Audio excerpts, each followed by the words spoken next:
Hello everybody, this is Dr. Shukmar Biswarapur, Associate Professor, Department of Education, Karnataka State Akkamadi Women's University, Vijaypura.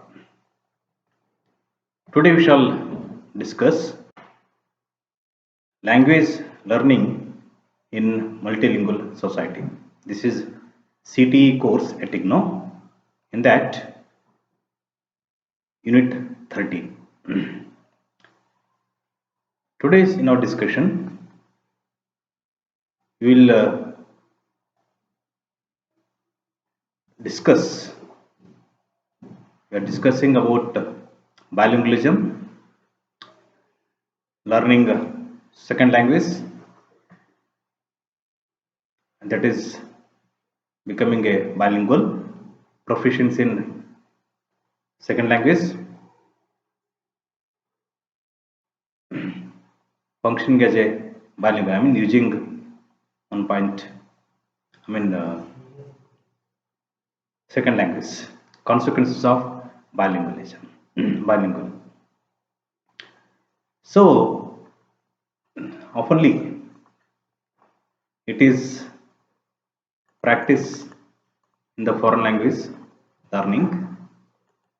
Oftenly we are using here foreign language and second language or L2. So please be with us while discussing all these terms wherever necessary. We come across using bilingualism or bilingual method in our teaching English language. India has a long tradition of grassroots bilingualism. As a teacher, all our students are bilinguals.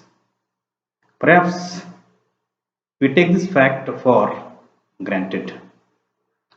However, if you understand what is bilingualism, it will help us to understand our students better,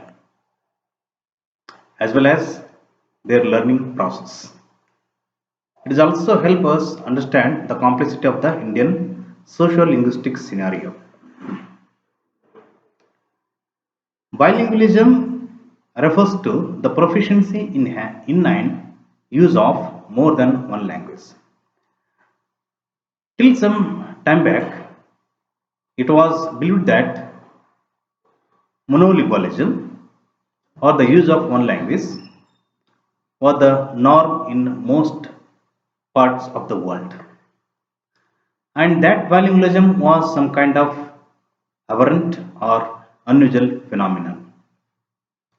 In recent times, however, it has been gradually realized that all of us, including the so-called monolinguals, are essentially bilinguals, because even where one is supposedly using only one language, say for example only English,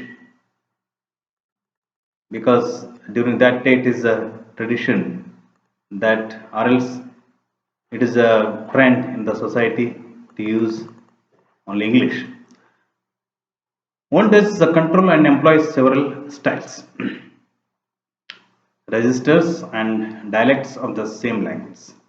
Strictly speaking, however, the term bilingualism is used to refer to situations where two or more distinct languages are involved.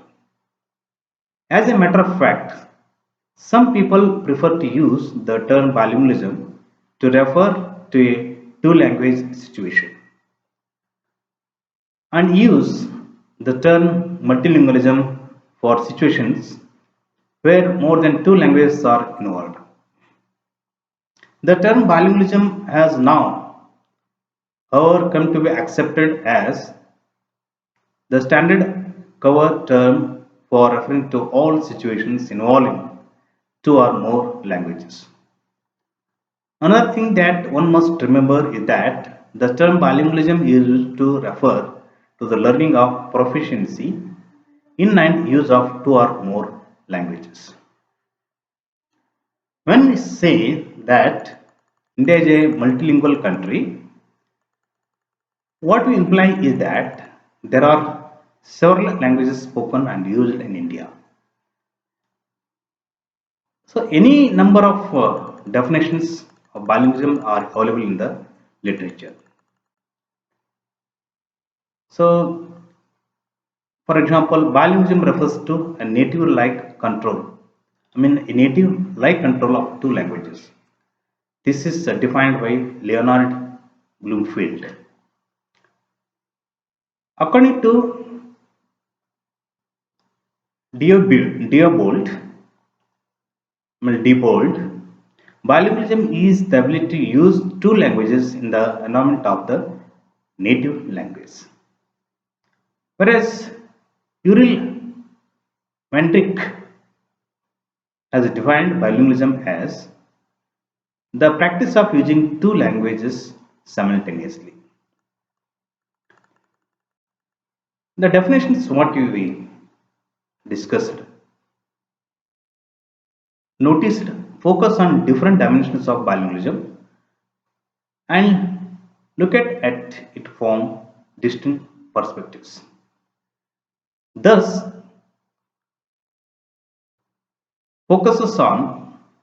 focusing on the learning of two languages. As a matter of fact, towards the end of this,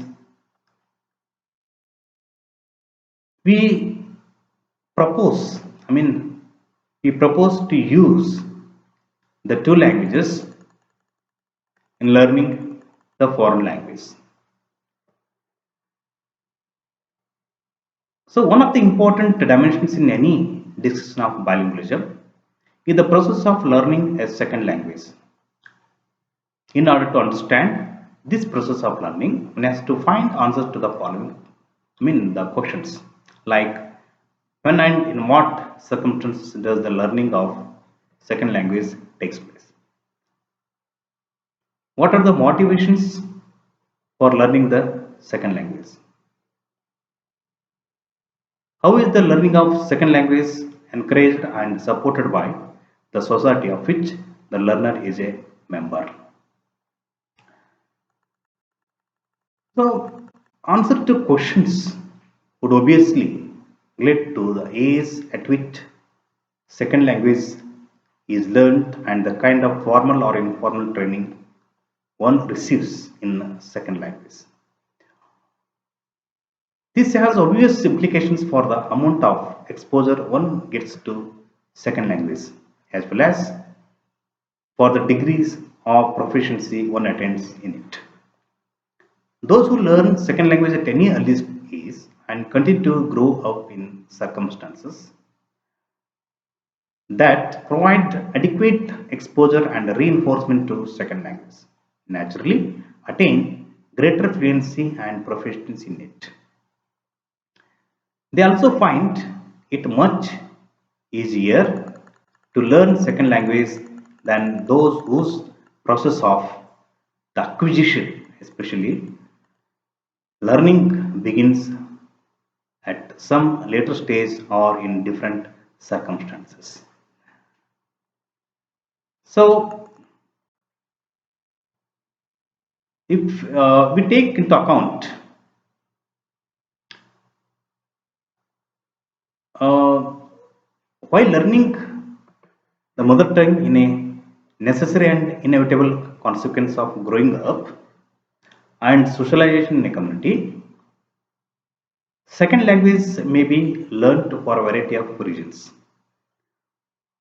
One may learn a classical language as an second language for purpose of acquainting oneself with one's heritage. In such cases, the purpose is limited to the consultation of Sanskrit texts and the chances are that one would hardly ever use it in day-to-day listening and intentions with other members of the community. Thus, one may learn a second language for a host of different reasons and with varying degree of motivation. The purposes for which second language is learned may range from very limited to very extensive. All this, as well as we shall see, has serious implications for the amount of learning and the quality of learning of second language that takes place. So, depending on the quality and kind of learning, support and feedback in regard to second language, different people attain different level of proficiency in learning second language. A report of UNESCO in 1978 states that bilingualism is not an absolute state, not an all or none phenomenon, but a relative state. It may range from a smattering of second language through a minimal but sufficiently functional competence in the operational control of second language to what Bloomfield calls a native-like competence. In the literature on bilingualism, we find a threefold, I mean, a threefold distinction with regard to proficiency in language 2. Thus, we find reference to compound bilinguals, coordinate bilinguals, and subordinate bilinguals. Researches by linguists, psycholinguists, and others suggest that the subordinate bilingual is a person who has been taught the second language through the grammar translation method and is at the beginner's stage in his or her control over the second language. For instance, for a subordinate Hindi-English bilingual, the L1 Hindi word Gora, which refers to an animal, has the translation equivalent in second language, that is L2 English, with respect to phoneme H or RS. The other term used for a bilingual who operates in this manner is incipient bilingual. Children, when they begin to learn a second language, often operate in this manner, just as some adults do when they learn the second language for restricted purposes. The next stage in bilingual proficiency is reached when one becomes a coordinate bilingual. The coordinate bilingual, it is suggested, operates with two separate semantic bases, one for first language learner and the other for second language learner.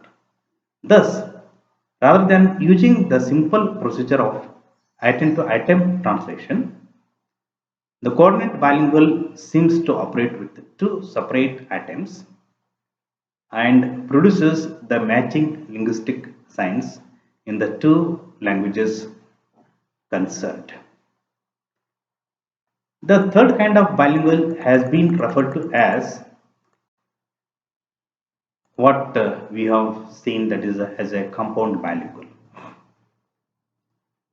This bilingual, it has been suggested, operates with a fused or single semantic base,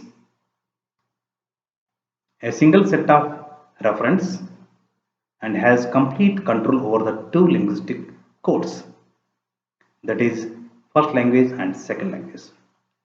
Unlike the subordinate or the coordinate bilinguals, he/she can at will call up items of first language or second language without having to translate or without feeling that he or she is referring to two different objects or referents.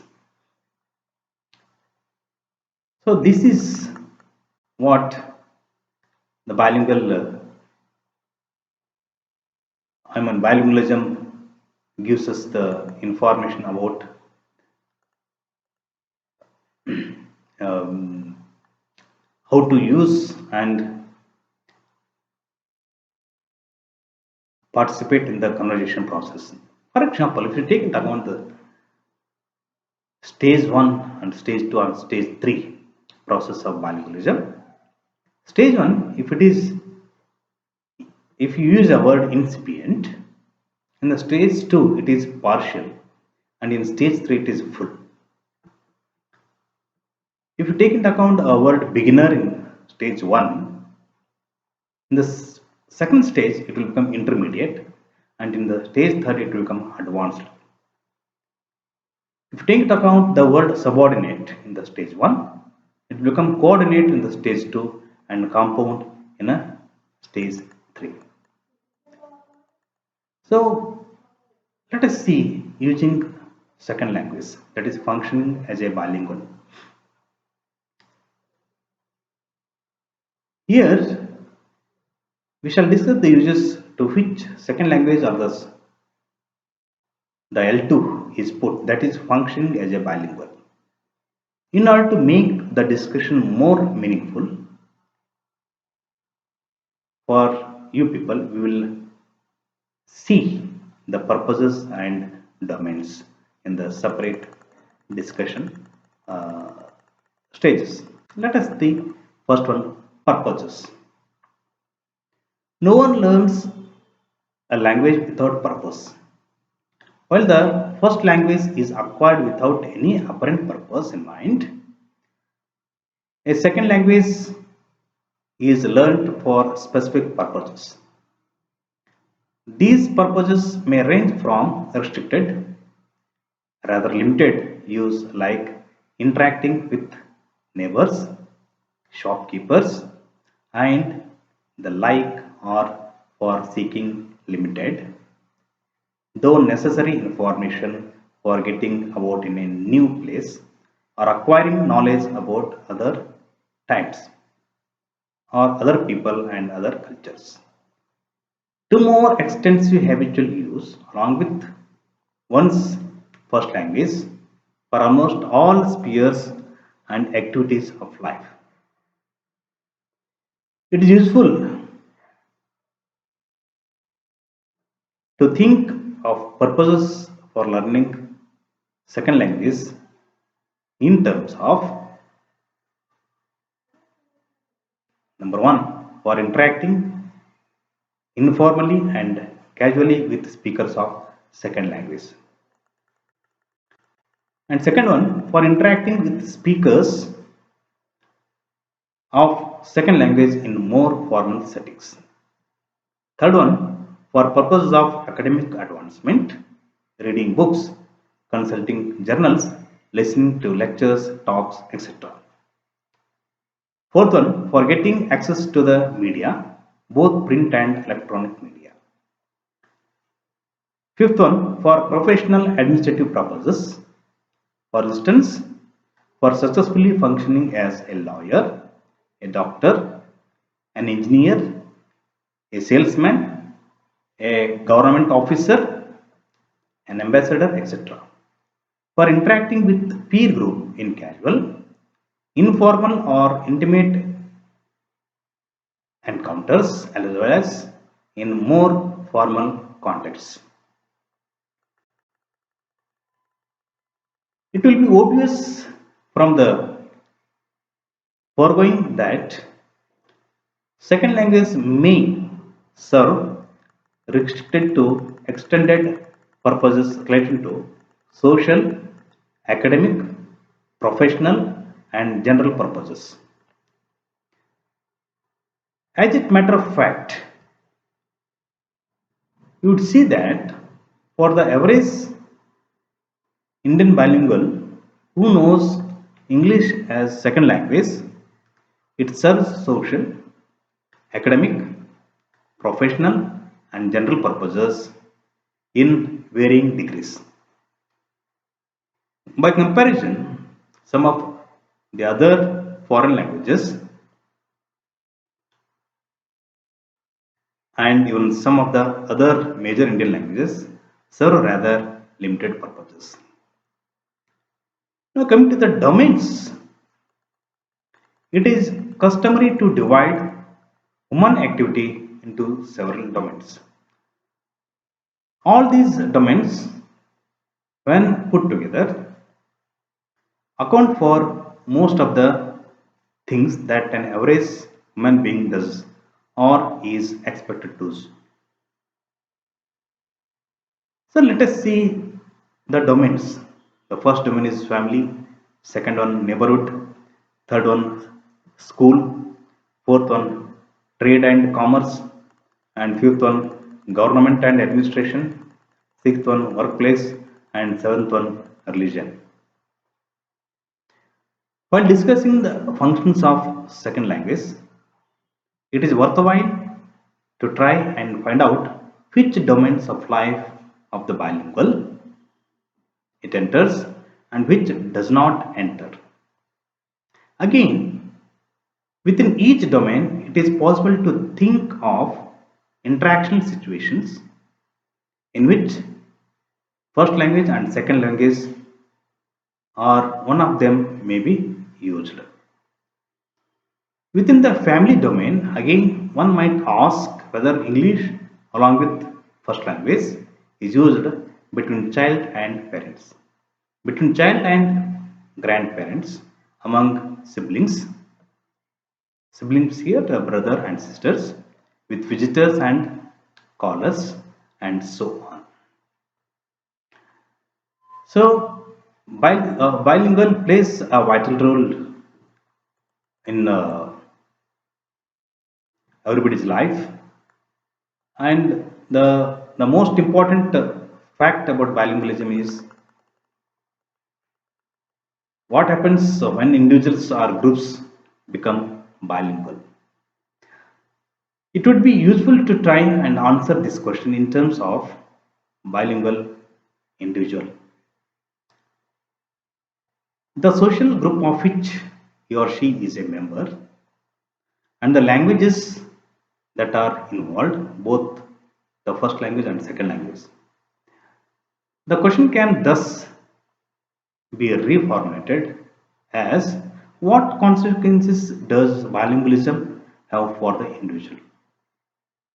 What consequences does bilingualism have for the social group which is characterized by widespread bilingualism? What consequences does bilingualism have for the two languages concerned? So these are the consequences that create bilingual individual. Time was when there was a fairly widespread belief that bilingualism was some kind of an aberration rather than a normal human condition. It was also believed that bilingualism was a hindrance to learning and development. All this has changed now. It has been accepted that bilingualism is not an obstacle or a burden. It is rather an enabling and enriching phenomenon. Knowing two or more languages rather than only one not only enriches a person's linguistic repertoire, it also makes the bilingual person more versatile in communicative and interactional terms, more open minded, and more perspective to varied cultural conventions and customs and usages. As far as the question of bilingualism being a burden is concerned, studies have shown that bilingualism actually facilitates learning. This is what proved even from researchers also. The consequences for the bilingual group. In cases when entire social groups or communities are characterized by widespread bilingualism, that is, the presence and use of two languages, there is a general tendency to allocate different functional roles to the two languages. Thus, the group may, by consent, I mean, uh, tacit consent, use one language for a set of functions and the other language for a different set of functions.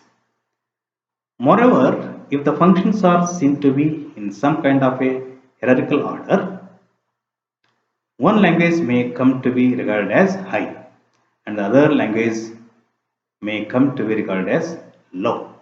When a such situation obtains, the two languages are said to be in a diglossic relationship. In several cases, however, first language and second language operate in contemporary roles and are given equal value and respect. Now, coming to the consequences for first language and second language. When two languages are learnt, spoken, and used by individuals and whole groups or communities, they come to form a kind of coexistent system in the linguistic repertoire of the bilinguals. The coexistence and habitual use of the two languages may have the consequences like the first language and second language, due to mutual influence, may undergo structural changes at the levels of sounds, syntax, vocabulary, and semantics.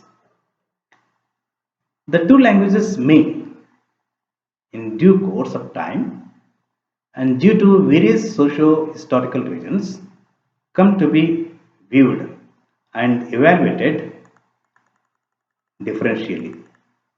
One language may, for instance, come to be perceived as the language of education, opportunity, prestige, or status, while the other may not be perceived to have these attributes. Due to habitual use of first language and second language in different domains and situations, the bilingual users of the two languages may begin to switch from first language to second language and vice versa, known as code switching, or even to mix the two languages, known as code mixing. Such switching and mixing may come to gain wide currency, well, as a kind of respectability and social acceptability. This is very important. Respectability and social acceptability. Where institutional and educational support is given to second language in a large measure, it may come to be viewed as an imposition or an unwanted burden. It may also happen that the second language is viewed as language of power, prestige, and opportunity, leading to negative attitude towards first language. In extreme cases, such a situation may lead to partial or total loss of first language. So, uh, the bilingual and bilingualism and bilingual individual, the term are very important. Let us see once again the bilingualism is use of at least two languages or more, either by an individual or a or by a group of speakers. Compound bilinguals, speakers whose languages are intermingled in the mind. Coordinate bilinguals, speakers whose languages are kept as separate system. Now, code switching, alternately using two languages. Code mixing, mixing words of one language to the other. Domain, an area of human activity in which one particular language is regularly used, although sometimes more than one language may be used. Incipient bilingual, speakers who have minimal control of second language. Monolingual, a person who knows and uses one language. Subordinate bilingual, speakers who translate an item in language 1 into an equivalent item of second language. So, bilingualism is very important in acquisition of a foreign language. Code mixing, code switching, and their use in English classroom are very important. Here, code mixing and code switching, as the term code mixing suggests, it is phenomenon of mixing two codes or two languages while speaking. For example, sentences like let her be angry. I can't keep. I cannot keep. Manaunga or her or she is Marahonga, a ga. In these sentences, the English verb inflection ing is added to a Hindi verb. Another way of code mixing is generous smattering of the lexicon of one language while talking in another. Example, मेरा personal opinion ये है कि क्योंकि हमें मातृभाषा नहीं उतनी इसीलिए हम इंग्लिश वर्ड्स पर बहुत डिपेंड करते हैं. Here depend, personal opinion, English words are English and rest of the words are in Hindi language. On the other hand, code switching refers to the practice of alternating between two languages. That is, uttering some sentences in one language and then switching over to another. When we need to remember that the practice of code mixing and code switching presupposes that the speakers are bilinguals or multilingual, that is, they are proficient in the two languages that they mix. Second one, the practice of code mixing and code switching is largely confined to informal speech and sometimes to very informal writing like personal letters. Third one, the speakers makes a deliberate choice of mixing the codes, sometimes to sound fashionable, and at other times the choice is dictated by the fact that what the speaker wishes to convey is expressed better in one language than in the other. Therefore, when a speaker is engaged in a conversation with someone who is equally conversant in the two languages used by the speaker, he or she may mix and switch the codes in order to be precise about what he or she wishes to convey. So, what about mother tongue interference? While code mixing and code switching are not considered aberrations because they are used by those who have a working knowledge of the two languages they mix. Mother tongue interference falls in the area of errors. This phenomenon occurs when the users superimpose the mother tongue onto the second language. On the other hand, at the end of the scale, the phenomenon surfaces in the superimposition of mother tongue structures onto second language by those whose knowledge of the language is very poor, and they may produce sentences like she market is go. There is no meaning in this sentence. She is angry on him. वह उस पर गुस्सा है. I am go sister's marriage with my father in village. मैं अपनी बहन की शादी पर पिता के साथ गांव जा रहा हूं. The last sentence appeared in a student's application for leave of absence. And thus we see that unlike code mixing and code switching, this kind of language is not peculiar to informal speech or writing alone.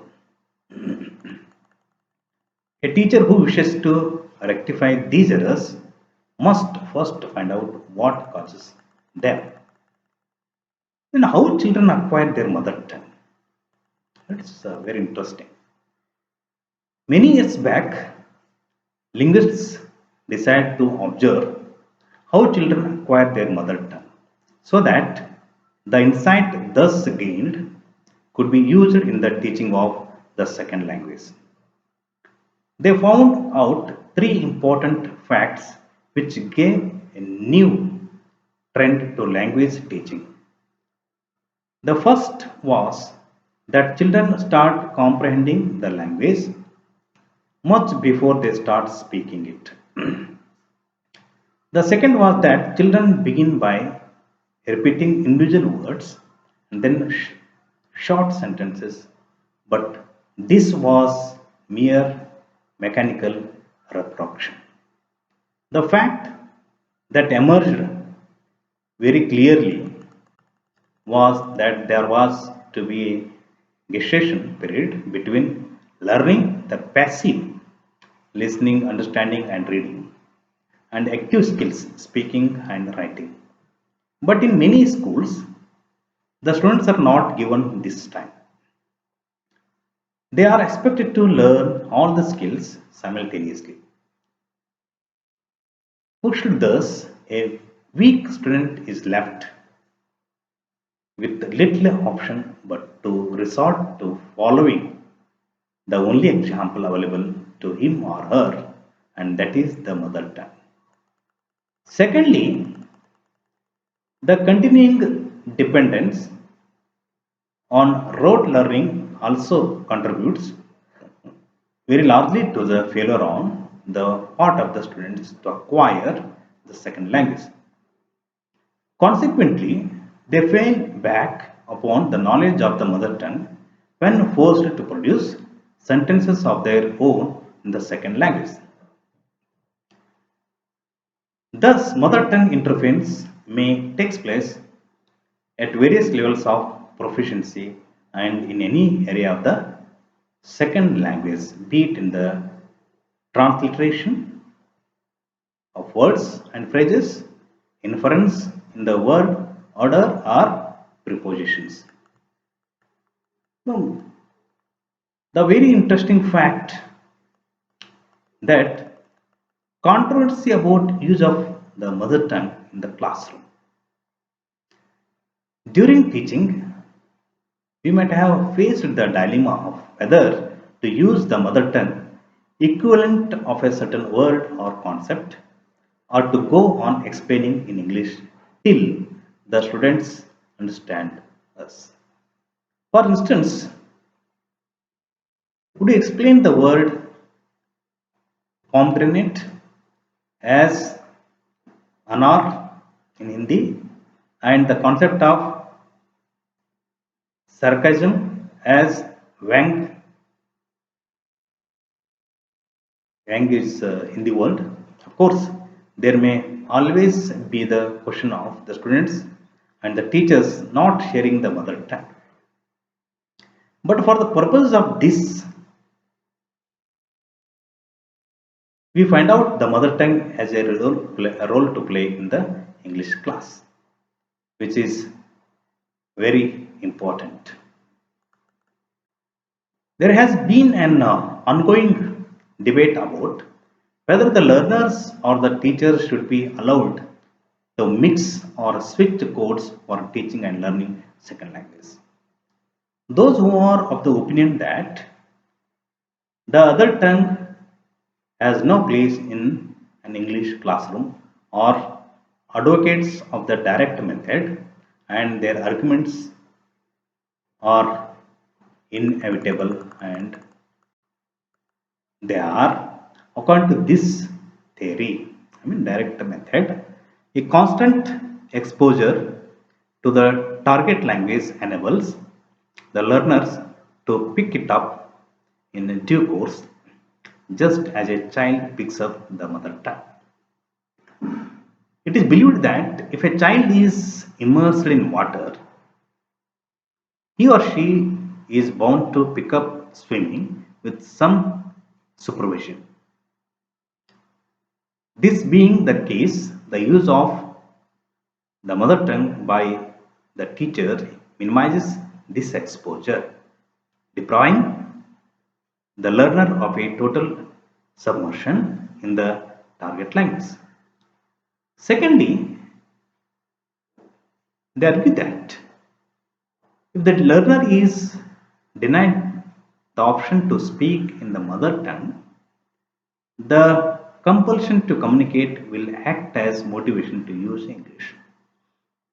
It is also claimed that this compulsion and the constant exposure will act as a spur to help the learners think in English, which it is felt is the ultimate test of language proficiency. Now, why the direct method is impractical? Before examining the validity of these arguments, what we have discussed,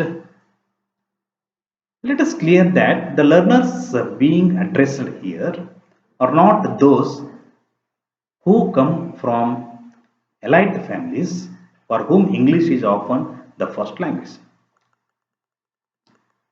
The concern here is with those students whose medium of instruction is the mother tongue, or those who belong to that social class for whom English is not the language of communication.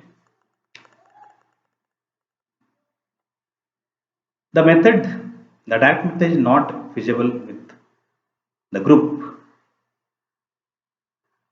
The success of the direct method is based on the presumption of a maximum exposure to the target language. But these students get only 5 or 6 hours of English in school since there is no English in the home environment. To enable a child to learn to swim, there has to be provision for a pool. A bathtub can, at best, teach him or her to splash some water around. Moreover, the teachers are engaged in a continuous struggle to cover courses with the result. The learners get no gestation period.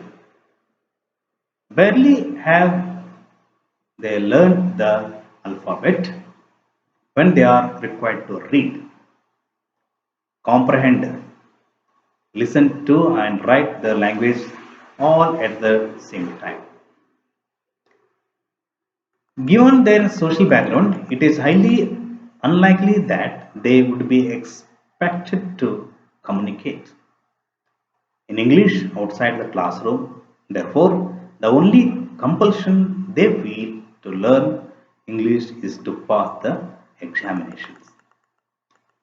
The argument about being forced to think in English does not hold any water. The knowledge of a language is a prerequisite to thinking in that language, since we cannot think without language. Thus, thinking in English can only follow knowledge of the language, it cannot precede it. Now, the place of code mixing and code switching in the English classroom. How it takes place? It is very interesting.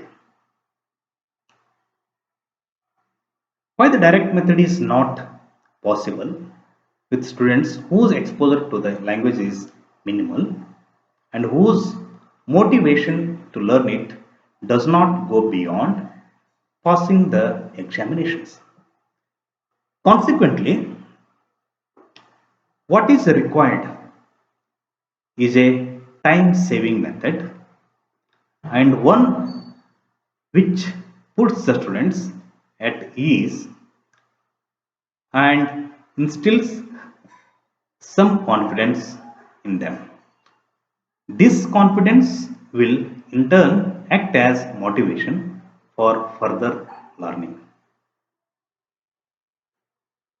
So,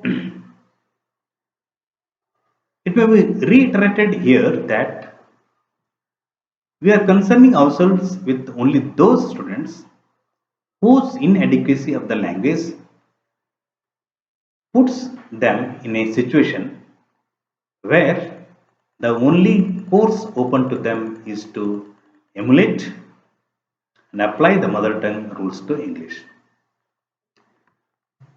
It is further presumed that if they are capable of doing that, they must be old enough to have formulated and internalized some grammar of the mother tongue and are therefore ready to receive some simple rules of grammar of the second language. Keeping this presumption in mind, let us see what can be the advantages of mixing and switching the code in the English classroom. The teachers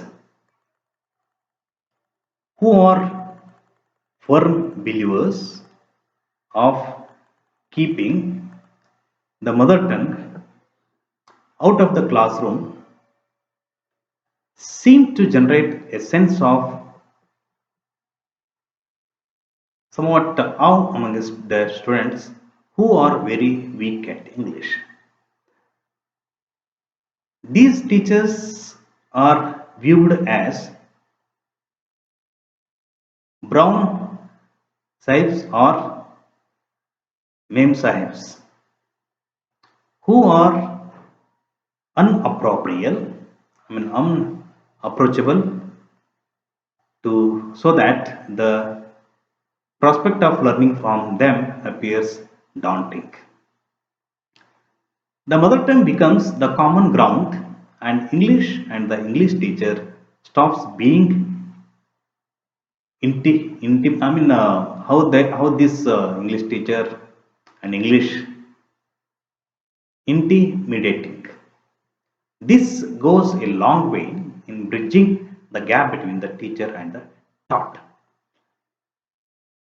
A child acquires the mother tongue from the environment and as such is unconscious of the fact that his or her language, like any other, is a product of numerous complicated and inexplicable roles. It appears to him or her to be complex and insurmount. I mean, it appears to him or her to be complex and insurmountable. Now, if the teacher were to compare the rules of the two languages, the student would then become aware of the equally complex rules of his or her own language. And that would make English less fearful. For example, let us see. वो खाता है, he eats. वह खा रहा है, he is eating. वह खा रहा था, he was eating. वह खाएगा, he will eat. So here वह खा चुका है, he has eaten. उसने खाया, he ate. The teacher can now point out that while in all the cases the English pronoun he remains unchanged, the Hindi pronoun वह becomes उसने when used in the past tense. Let us see some more examples. Ram रोटी खाता है, कमल रोटी खाती है. राम आम खाता है, कमला आम खाती है. But राम ने रोटी खाई, कमला ने रोटी खाई. राम ने आप खाया, राम ने आम खाया, कमला ने आम खाया. Here we notice that in Hindi the gender is indicated by the verb. But while in the present tense the gender in the verb depends on the gender of the subject, that is Ram khata, Kamala khati. In the past tense gender in the verb is dependent on the gender of the object. Roti khai, aam khaya.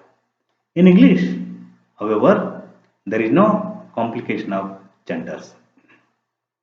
This kind of comparison makes the students feel that if they could master their own language, despite the complex rules, English too can be learned.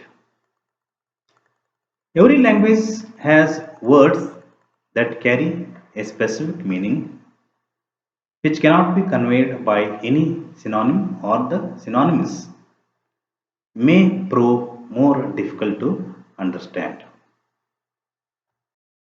On the other hand, if you were to explain to the students that in Hindi, those sentences that carry the sense of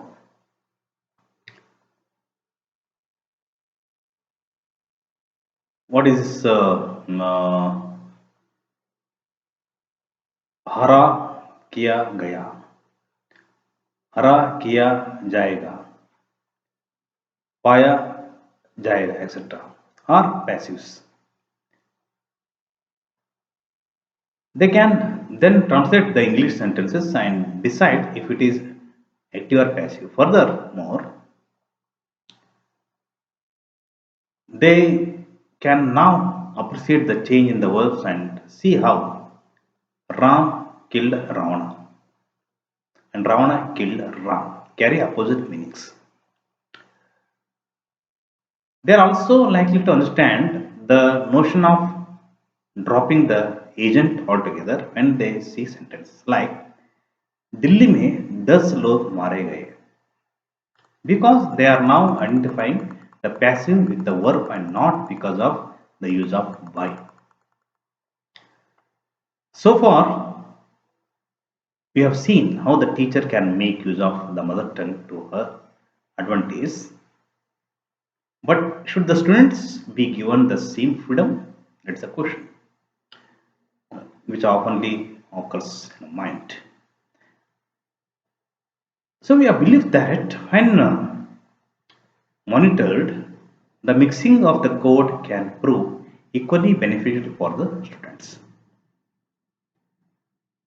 The weaker students very often avoid writing a particular sentence because they do not have the exact vocabulary item to express themselves. Fluency before accuracy can be a good principle in speech as well as writing. It is true that since these students would be mixing their codes, while they are adept at only one of the two languages they are mixing. They will produce sentences like my father does serve every morning. But what should be kept in mind is that even if the student knew the word walk, he or she would have still used does a walk. So this can be taken as an opportunity by the teacher to tell the students that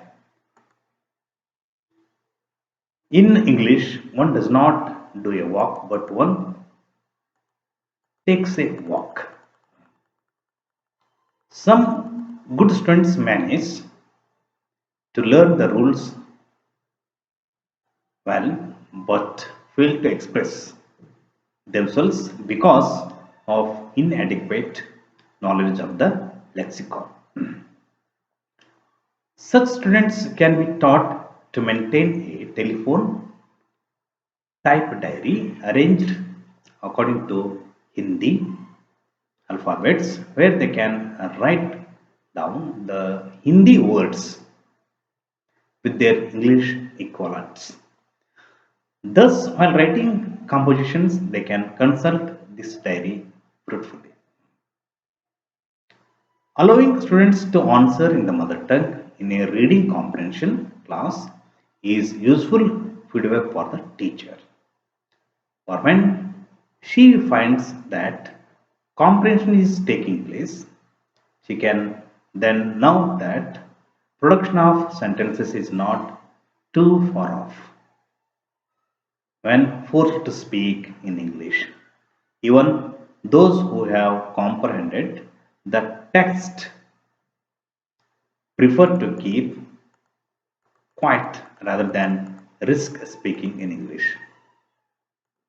So that is what the bilingual and coding and mixed coding, coding and mixing the coding gives us information. Once again, I repeat, code mixing and code switching are the phenomena of using two languages simultaneously. These are practiced by those who are proficient bilinguals during informal speech as a conscious choice by the users. Instances of mother tongue interference are a result of inadequate knowledge of the language and lead to grammatical errors.